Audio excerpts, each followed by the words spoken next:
Hai Sobat Agramedia, jumpa lagi dengan Yesi Subagio. Baru-baru ini ramai di kalangan netizen Indonesia mengenai nama calon ibu kota baru Indonesia yang berada di Pulau Kalimantan. Yang bikin netizen ramai adalah pemilihan nama Nusantara yang akhirnya disetujui oleh Presiden Jokowi. Sontak pemilihan nama Nusantara itu menjadi buah bibir dan pro kontra di masyarakat.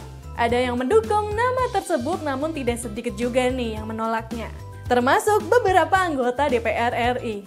Nah, buat Sobat Agramedia yang masih belum kenal dengan calon ibu kota Indonesia yang baru nanti, berikut Yusi sajikan 5 fakta menarik mengenai Nusantara, ibu kota negara baru Indonesia.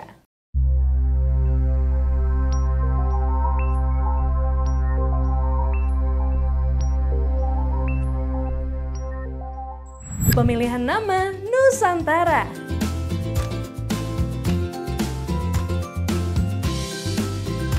Nama ibu kota baru diumumkan oleh pemerintah dengan nama Nusantara. Kepala Bappenas Suharso Mono Arfa menyebut ada 80 usulan nama ibu kota sebelum akhirnya terpilih nama Nusantara. Nama ibu kota baru dengan nama Nusantara ini disebut telah disepakati oleh Presiden Joko Widodo.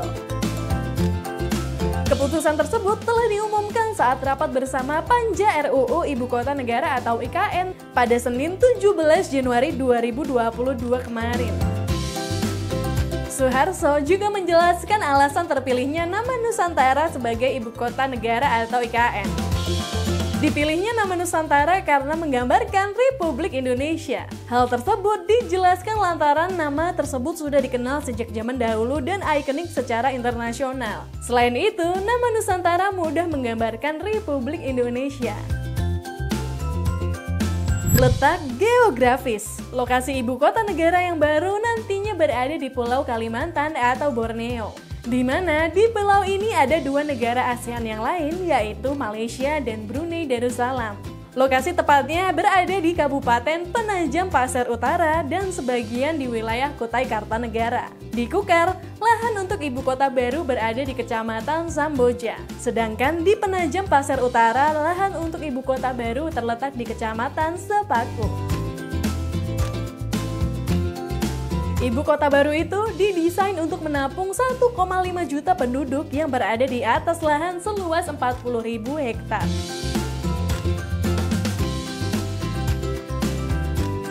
Bentuk pemerintahan. IKN atau Ibu Kota Negara Nusantara akan menjadi satuan pemerintah daerah yang bersifat khusus setingkat provinsi yang wilayahnya jadi tempat kedudukan ibu kota negara sebagaimana ditetapkan dan diatur oleh undang-undang. Rencana pemindahan sejak zaman Belanda. Pemerintahan Jokowi telah membahas pemindahan ibu kota ini sejak 2017 silam. Namun, jika ditarik ke belakang, posisi Jakarta sebagai ibu kota atau pusat pemerintahan memang tidak pernah sepi dari pro dan kontra.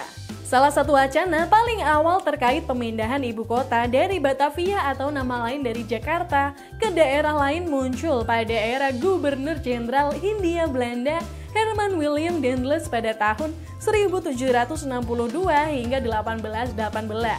Pada masanya, Daendels ingin memindahkan pusat pemerintahan dari Batavia ke Surabaya. Mengutip Historia, sejarawan Universitas Indonesia Ahmad Sunjayadi mengatakan 2 faktor yang membuat Daendels ingin memindahkan pusat pemerintahan ke Surabaya. Pertama, alasan kesehatan karena di Batavia banyak sekali sumber penyakit. Kedua, alasan pertahanan. Di Surabaya terdapat benteng dan pelabuhan, namun rencana itu gagal di tengah jalan.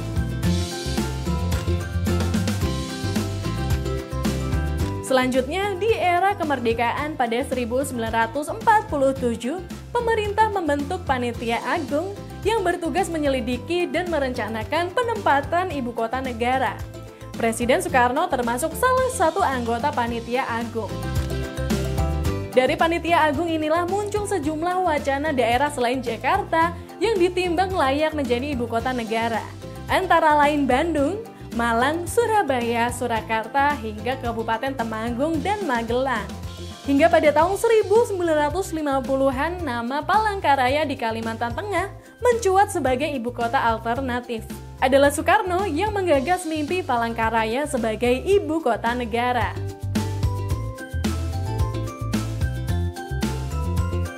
Selanjutnya, pada era Soeharto sempat muncul gagasan menjadikan daerah Jonggol Bogor sebagai ibu kota negara. Lalu, di era Presiden Susilo Bambang Yudhoyono, melangkah lebih maju dengan membentuk sebuah tim khusus yang bertugas mengkaji pemindahan ibu kota. Namun, selama 2 periode pemerintahannya, hasil kajian tidak pernah diungkap menyeluruh ke publik. Rencana pemindahan ibu kota di era SBY pun tidak jelas muaranya. Hingga akhirnya eksekusi pemindahan ibu kota negara terjadi di era pemerintahan Jokowi saat ini.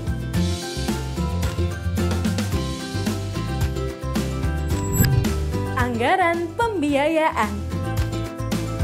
Pandemi COVID-19 yang memporak-porandakan banyak segi kehidupan tak menghalangi rencana ini. Rancangan Undang-Undang IKN sudah selesai dibahas di Panitia Khusus DPR pada Selasa 18 Januari 2022 dini hari dan dibawa ke sidang paripurna pada siang harinya. Salah satu poin yang menarik adalah pendanaan atau pembiayaan IKN, baik dari segi persiapan, pembangunan, pemindahan IKN, maupun kelak penyelenggaraan pemerintahan khusus IKN. Berapakah alokasi pendanaan ibu kota baru yang oleh pemerintah hendak dinamai Nusantara ini? Dan kira-kira dari mana saja sumber dananya? Pemerintah memiliki situs khusus untuk rencana ibu kota baru ini, yaitu ikn.co.id.